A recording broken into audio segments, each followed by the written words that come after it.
बाल विकास और शिक्षा शास्त्र के इस अगले अंक में हम आपके साथ लेकर आए हैं भाषा और विचार के बारे में। किस प्रकार से बालकों का विकास होता है भाषा से, और भाषा क्यों जरूरी है, और भाषा का कैसे विकास हुआ है, क्या होती है भाषा, भाषा क्यों महत्वपूर्ण है, इसके बारे में हम सब जानने का प्रयास करेंगे और भाषा की परिभाषा देखेंगे दोस्तों। तो चालू करते हैं मित्रों। भाषा का विकास। भाषा अपने विचारों को दूसरे व्यक्तियों तक पहुंचाने की योग्यता है। इसमें विचार, अनुभूति, संदेश, वाहन को प्रतीकों जैसे सिंबल्स द्वारा व्यक्त किया जाता है। इसके अंतर्गत बोलना, लिखना, सुनना, पढ़ना, चेहरे के भाव आदि पक्ष आते हैं। इसमें ध्वनि प्रतीकों के माध्यम से अपने अभिप्राय को व्यक्त किए जाने की क्षमता होती है। भाषा मानव को अन्य प्राणियों से भिन्न करती है। बालक का भाषा विकास के क्षेत्रों पर तीव्र प्रभाव पड़ता है। जैसे भाषा के विकास के साथ सामाजिकता के विकास में भी तीव्रता आ जाती है। भाषा की कहानी को मानव जाति की सभ्यता कहा गया है। भाषा की जो कहानियां हैं, मानव जाति की सभ्यता क्यों कहा गया है? क्योंकि भाषा से ही व्यक्ति अपने विचारों का आदान प्रदान करता है और धीरे धीरे विकसित होता है, सभ्यता विकसित होती है। भाषा को निम्न प्रकार से परिभाषित कर सकते हैं, जिसमें काव्यदर्श के अनुसार यदि भाषा का प्रकाश ना होता तो हर तरफ अविद्या होती और अज्ञानता का अंधकार ही अंधकार होता, ऐसा अब काव्यदर्श में बोला है। महर्षि पतंजलि के अनुसार कहा है कि हम वर्णात्मक या व्यक्त शब्दों द्वारा अपने विचारों को प्रकट करते हैं। स्वीट के अनुसार कहा गया है कि भाषा ध्वनियों द्वारा मानव की भाषाओं की अभिवृद्धि है। आगे इसमें बताया गया है,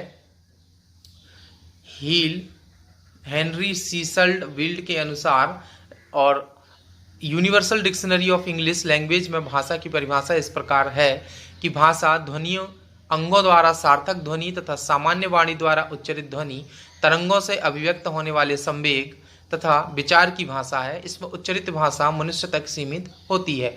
भाषा अनुच्चरित वाक् ध्वनियों का समूह है। भाषा क्या है?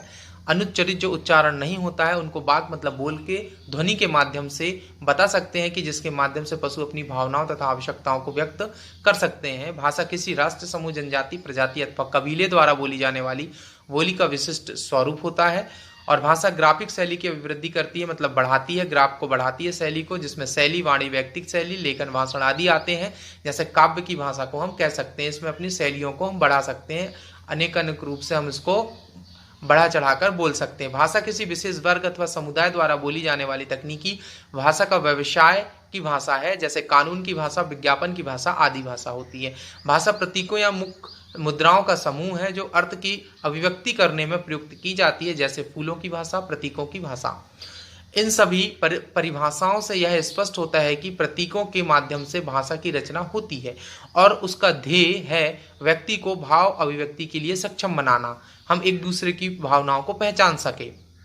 बालक भाषा का प्रथम पाठ अपनी माता से सीखता है, अपने परिवार के सदस्यों से सीखता है। इस प्रकार हम कह सकते हैं कि भाषा वह साधन है जिसके द्वारा समाज स्वीकृत प्रतीकों के रूप में हम अपने विचारों की अभिव्यक्ति करते हैं। भाषा का क्या महत्व है, इसके बारे में हम देखें दोस्तों। भाषा के महत्व को समझें। क्या है भाषा का महत्व? भाषा के महत्व को हम इस प्रकार वर्गीकृत कर सकते हैं, मतलब बांट सकते हैं। प्रगति की शक्ति। भाषा मानव जाति का इतिहास है, यह एक संजीवनी है। मानव जाति का क्या है? इतिहास है भाषा। यह एक संजीवनी है जिसके माध्यम से व्यक्ति ने आज ज्ञान विज्ञान के क्षेत्र में प्रगति की। उसने भाषा की शक्ति के कारण स्वयं को समाज का सर्वोत्तम प्राणी सिद्ध किया है, क्योंकि वह लिखित रूप में, मौखिक रूप में संजोकर रखता है भाषा को, तो आगे चलकर यह दूसरों को काम आती। जैसे हम ये पढ़ रहे हैं आगे कि सामाजिक वंशक्रम की वाहक है। भाषा परंपरा से चली आ रही है और इसके कारण समाज की सांस्कृतिक व अन्य प्रकार की विरासत एक पीढ़ी से दूसरी पीढ़ी में हस्तांतरित, मतलब उनको दे देती है, होती रही है। आज हमारा प्राचीन साहित्य भाषा के माध्यम से ही सुरक्षित है। हम उनको पढ़ लिख कर समझ पाए हैं कि हम कौन थे और कैसे हैं, क्योंकि हमारी पैदा होते से ही ऐसी स्मृति नहीं होती है कि हम जान पाएं। हमारे ऋषि मुनियों ने लोक यात्रा को वाणी का प्रसार माना। और सामाजिक संपर्क, अगला जो है महत्व है भाषा का, सामाजिक संपर्क। भाषा सामाजिक संपर्क से विरासत होती है और भाषा के विकास के लिए समूह के सदस्य एक दूसरे के प्रति प्रतिक्रिया करते हैं और क्रिया प्रतिक्रिया के द्वारा ही समाज में प्रगति होती है। नंबर 4, नंबर 4 में आता है सामाजिक तथा राष्ट्रीय एकता के बारे में। भाषा सामाजिक तथा राष्ट्रीय एकता को बनाए रखने की एक कड़ी है। इससे राष्ट्रीयता की भावना कह सके हम, सामाजिक तथा राष्ट्रीयता की भावना का विकास होता है। इसी से समाज तथा एक राष्ट्र के रूप में व्यक्ति जुड़े रहते हैं। आगे देखें, भाषा के महत्व के बारे में पढ़ रहे हैं दोस्तों हम। तो भाषा तथा विचार, अगला महत्व है हमारा भाषा का, भाषा तथा विचार। भाषा तथा विचार का आपस में गहन संबंध है। यदि हम इन दोनों को अलग कर दें तो दोनों निष्प्राण हो जाएंगे। विचार तभी विचार होता है जब उसकी मौखिक और अथवा लिखित अभिव्यक्ति होती है। विचार तभी होता है जब उसकी कोई मौखिक रूप हो या लिखित रूप हो, तभी वो विचार होगा, नहीं तो कौन उसको समझेगा, जानेगा और आगे प्रसारित होगा।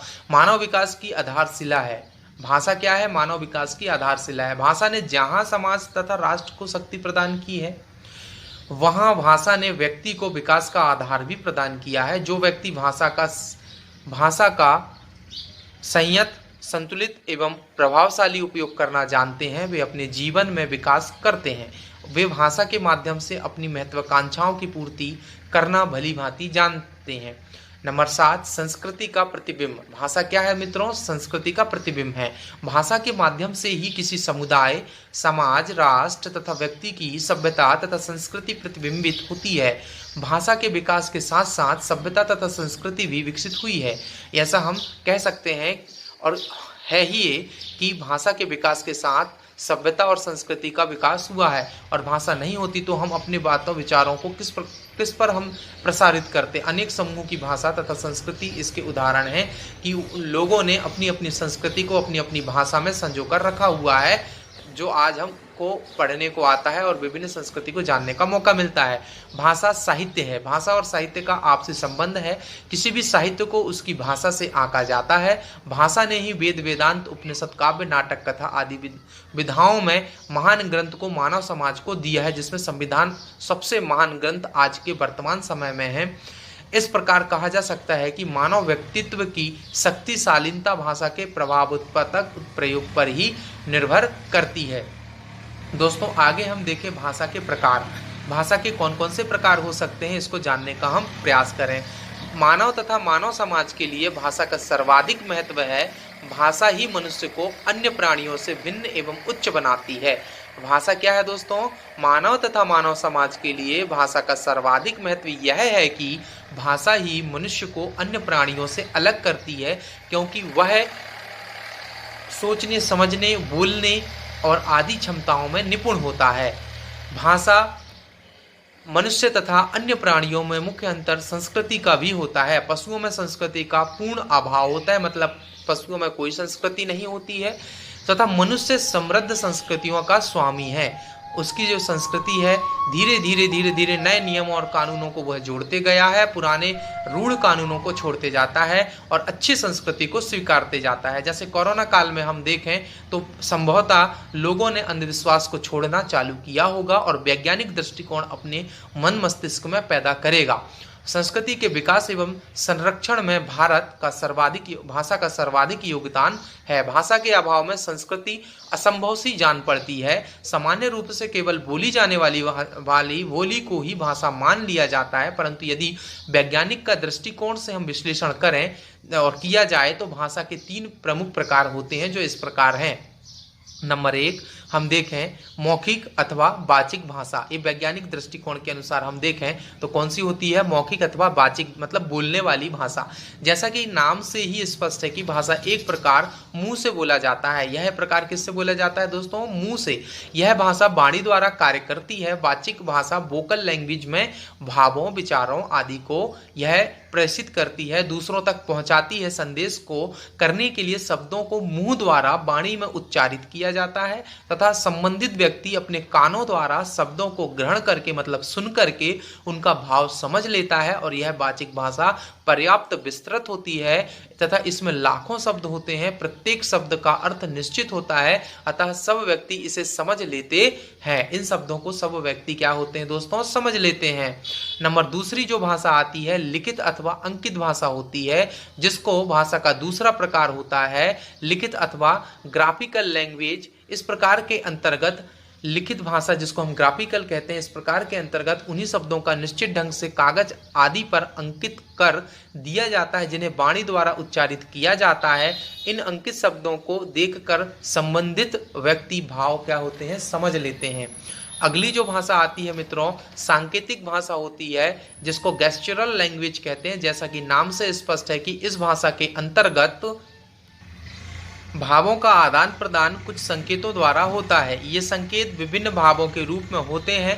भिन्न भिन्न समाज में भिन्न भिन्न संकेतों एवं भावों का भिन्न भिन्न अर्थ होता है। इसका निर्धारण सांस्कृतिक एवं सामाजिक कारकों के द्वारा होता है। तो दोस्तों, हमारे द्वारा बाल विकास एवं शिक्षा शास्त्र की जो सीरीज चलाई जा रही है, जिसमें आज हमने भाषा और उसके प्रकारों के महत्वों के बारे में हमने जानने का प्रयास किया कि क्या भाषा क्या होती है, किस प्रकार से उसका विस्तृत इतिहास होता है और इनकी क्या परिभाषा है, महत्व क्या है और लोगों को क्यों बहुत ज़्यादा ज़रूरी होती है और एक सभ्यता से दूसरी सभ्यता को प्रसारित होने के लिए भाषा क्यों जरूरी है, इन सभी के बारे में हमने विश्लेषण पूर्वक जानकारी हासिल की।